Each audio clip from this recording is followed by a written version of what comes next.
Everyone say hello! Hi, Johnny! Okay.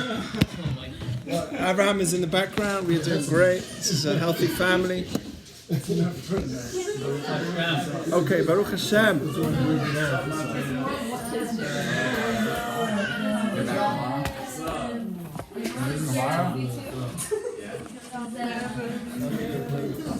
So, here goes my answer to the question, okay? So the question is, does Judaism allow us to own guns and assault rifles, okay? What does Judaism think about guns and assault rifles? And I wrote a whole answer to this question. I'm actually going to be posting this question around and hopefully get some love coming back for it, okay? So, here's my answer. And you can tell me after what you think, okay? It's short, don't think it's too long. There's another thing that I'm talking about tonight. So here it goes. Basically, as soon as somebody asks me this question, I understand that there's a time sensitivity to the question. The reason that he's asking me this question is because of what's going on currently, okay? And I understand that there are two questions behind this question. One is that, does Judaism allow me to have guns and assault rifles? And the second is, what should be the correct response to gun control, right? Because somebody is emotionally charged, they're emotionally driven, they're hearing about what goes on, and they're asking me, what does Judaism think? Because what's the correct response when gun control actually happens, okay? So let's just talk about what happened. 2 mass shootings in the span of 14 hours over the weekend have left at least 29 victims dead. The 2 shootings, first in El Paso, Texas, and then in Dayton, Ohio, if that's correct, right? Yeah. Dayton, Ohio, are the latest instances of death. I'm going to get in trouble for making a joke. Anyway, are the latest instances of deadly mass shootings in 2019, bringing the total number of such incidences up to at least 17 mass shootings, an average of 1 every 12 and a half days this year. Isn't that scary? We are halfway through the year and the total number of victims has risen to 102 total victim fatalities. And I believe that this affects us directly since a lot of these people express their hate towards Jews. And also we are told that whenever there is a tragedy in the world, no matter where it is, whether it's in Japan, whether it's natural, not natural, there is a direct message to us and we cannot ignore that message. Okay? So I want to jump straight to the second question first because I think that that's where the question is coming from. People don't ask me this question all year round. They ask me this question always after something crazy happens. Agree? So I want to jump to the second part of the question, which I understand is really the essence of the question. What should be the correct response to gun control? That really is the essence of the question. Now I want to say something. Whenever there's a tragedy like this, how do we respond? Prayer. In 2 different ways. Yes, there is prayer, and that's a good part of the response, and that takes a day or at least a few good hours. But the first thing that happens is we want information. There's 2 types of responses. We want information is number 1. Who was the one that did it? How did they get to do it? Where did that come from? What was their story? What was their background? Who was their family? Where did they grow up? Why? Right? Did people hate him? Right. So I want information about the person that did it. Okay, that's the first question we ask. The second question that we ask is, how can we ensure that this won't happen again? So there's a big debate about gun control. Should we have more gun control? Right? Should the police be around more? Are the officers doing enough? Should we change the government? Right? Blame the government and so on and so forth. These are all questions of how can we ensure this won't happen again? Okay? Now, I think that the essence of these points are, right, more about us than the victims, okay? When somebody says, who was it? How did they get to do it? It's not about the victim, it's about me. What's bothering me more than anything? And I think the answer is that we feel unsafe, we feel insecure in the country that we live in, and we're looking for more security. There's a certain sense of insecurity, and for that reason, immediately, the questions are, why is this happening? Who is it from? Right? Does that make sense? Because I feel insecure. If the killer is crazy or troubled, so then we say, okay, he was a crazy person. It's kind of an answer to the problem. And how does that help me? It's a unique case that won't normally happen in the future. It was only then. There was a crazy, but there's not that many crazy people. It's a one-off case. So we love to look to see if the person's crazy. Okay? But many times, what's the truth? Most of us are crazy. We're all crazy. We're not all crazy killers. But what's the truth about these people? Not all. What do the parents normally say? Or like people that know them normally say? Never would have expected. He was such a good person. What? Never would have expected. Never would have expected this. Can't believe it happened. Right? Does this make sense to Do they say everyone? that a lot though? They don't seem to say that. All these kids are like kind of crazy. They are kind of crazy only after they did what they did. But before, they were fine, right? They were accepted and No, but right? people always say like, oh, he was kind of Yeah, he was the weird kid. Like, So the yeah, but loved I feel Call of like Duty. it has to do a lot with like the people around them. Like, why didn't they accept Yeah. it? why didn't they accept it? Okay, yeah, there is a problem with the people, but these are the. Like, everyone should be kind to each other. We need to be kinder, right? These are the right responses. So I want to say, listen. So Double date. we also say like this: if they were to have stronger restrictions, then we will be able to live a more peaceful lifestyle in the future, and therefore it helps my security. So some people post gun control now, right? And really their point is, I will be more secure, I will live a better, not about the victims. It's more about me and my security, right? There's people that are being killed every day, but if it questions my sense of security in my country or where I live, then it's going to bother me more, and I'm going to be more likely to post about it, because it's more about me than about the people that are hurt. So I want to suggest that whilst these questions may be important, and that's what you'll see mostly on the news, right? We want information, who was it, right? All these questions that I was saying, but most of them are not really in our control, and sadly, they are deterring us from the real question. Because at the end of the day, it's the government, and we are not the government. We can help lobby, but it's not really in our control, and especially not at that time that it happens. Immediately after, it's not the right time. So this is the big question that we need to ask ourselves. Okay, what happened to the people of America? That's the question that we need to ask. How does a child who's so young, have the guts to kill 17 people from his own school? I mean, these are kids that he knew. How can an adult have the evil mind to shoot innocent men, women, and children in a place of worship? What is wrong with our values? There must be something deeper down that's wrong with our values. The reactions that we have, which is questioning the perpetrator, all those questions are irrelevant right now. The question really should be the source of the problem. Stop looking at the stick instead of looking at the person that's hitting with the stick. And the real problem, the essence of the problem is what is wrong with our values. Okay? So we need to live with purpose, with meaning, to understand why we are here in this world. If somebody doesn't have those values, with purpose, meaning, why we're here in this world, I am going to be angry. I'm going to be feeling like I'm not known. I'm going to feel bored. I need to feel that I'm overly satisfied with what I have, and I need to do something greater. I need to, right? These are all problems because I don't know my purpose in this world. I don't have meaning. If our values are atheism, liberalism, and materialism, then we have a serious problem, because none of these values teach us how to increase selflessness. None of those values teach us how to compromise. None of those values teach us how to attain happiness or hold on to a healthy, long-lasting relationship. And guess what? Look at the problems that come from people that are grown up in single homes. Okay, this is a research done at U.S. single-parent households, and it's a bunch of researchers together. But look at this. This is a reality, whether people like it or not. This is a reality. A report from the U.S. Census Bureau reveals that 62% of new moms in their early 20s are unmarried.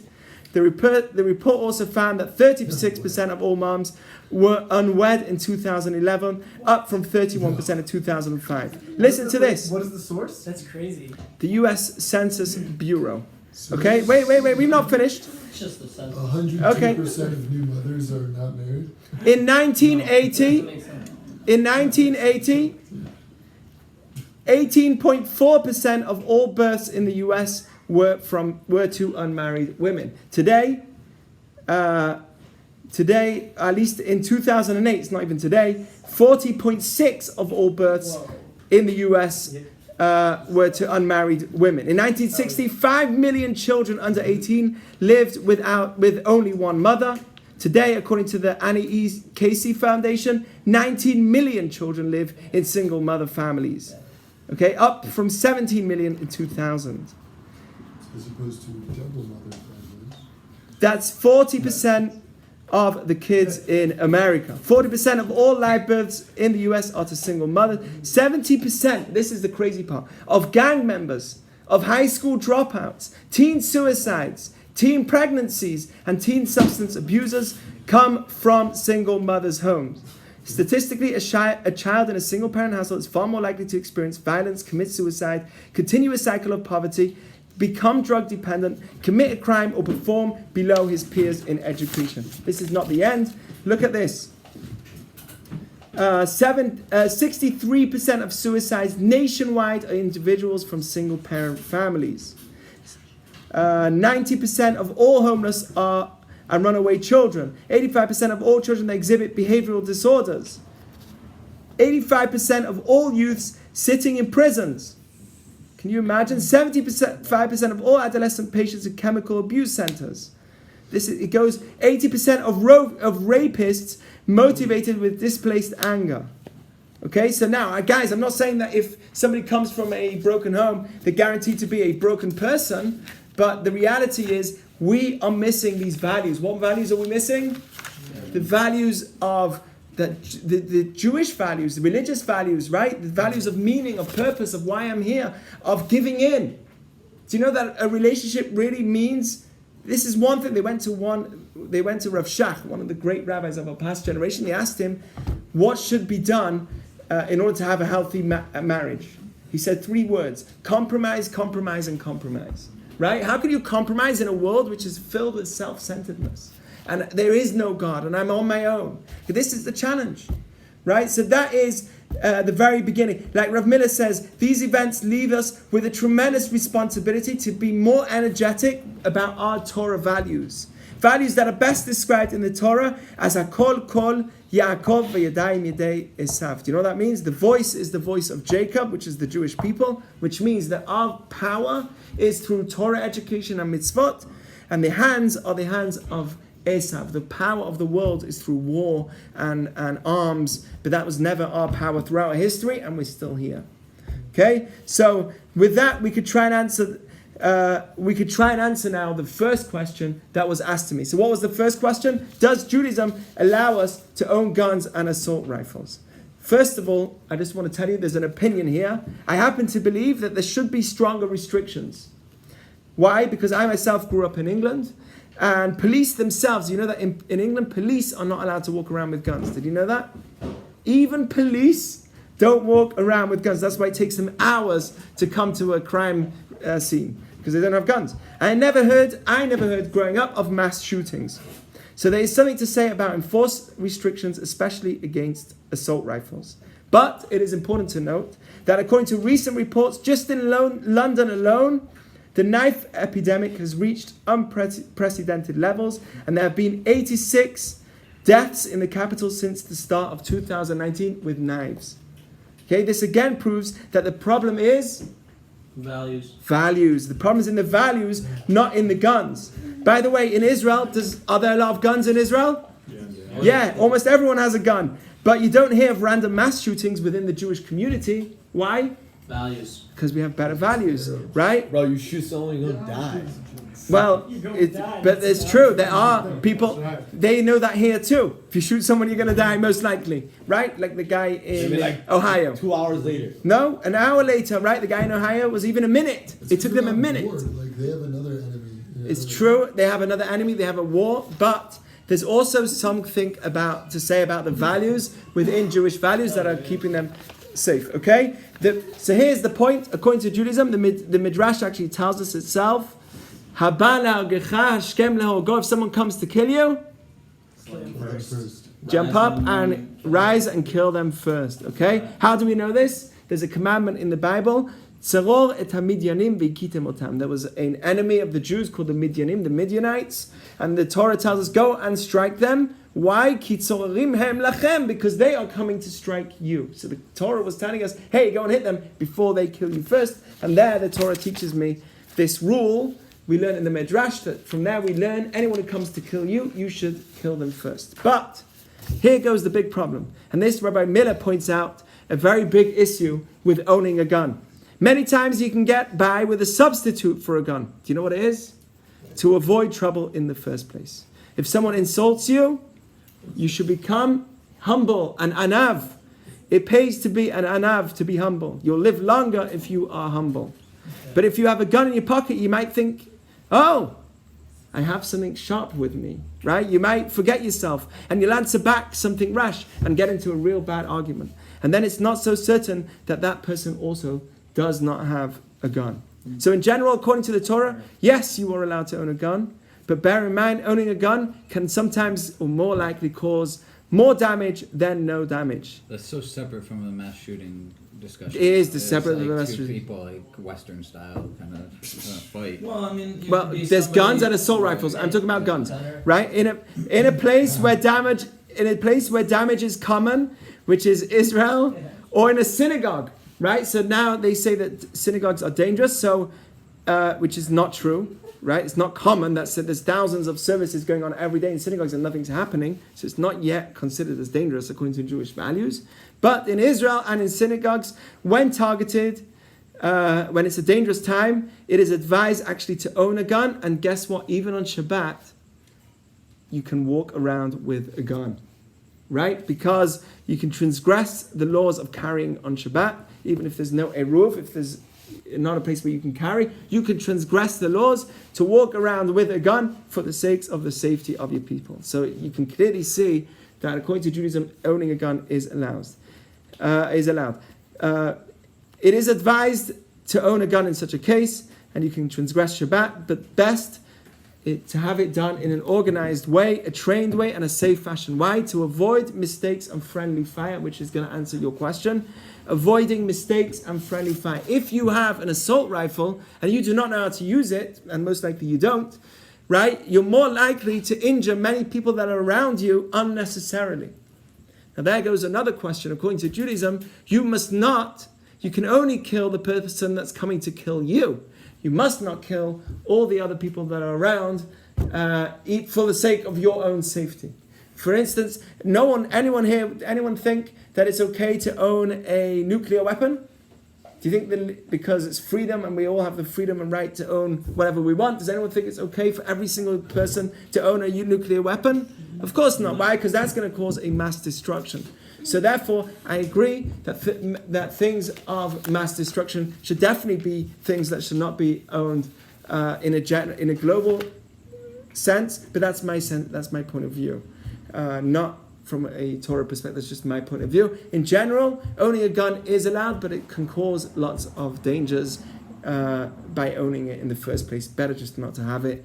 And, our power and our strength is called Kol Yaakov. The voice is the voice of Jacob. There's another aspect, which is every single person that was there or that it happens to is also, at the end of the day, there's a bigger plan, right? As a people that have faith, we understand that all of this comes from a bigger plan. So that really is my answer.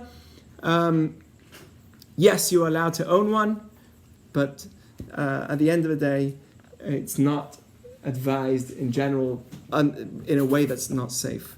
And as a community, especially now, what we see what's going on in the news and everything, we need to wake up and realize that the reaction that everyone's having is wrong. It's really wrong. It's this person's fault, it's that person's fault, we need to do this, we need to do that.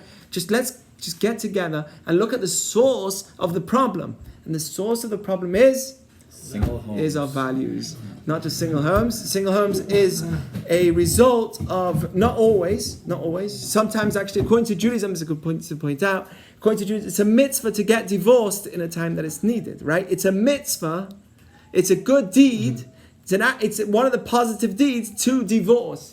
So therefore you have to understand, we say Mazel Tov, if it's the right thing and it needs to be done, it needs to be done. But at the end of the day, there is a general concept of values, family values, that have been thrown out the window.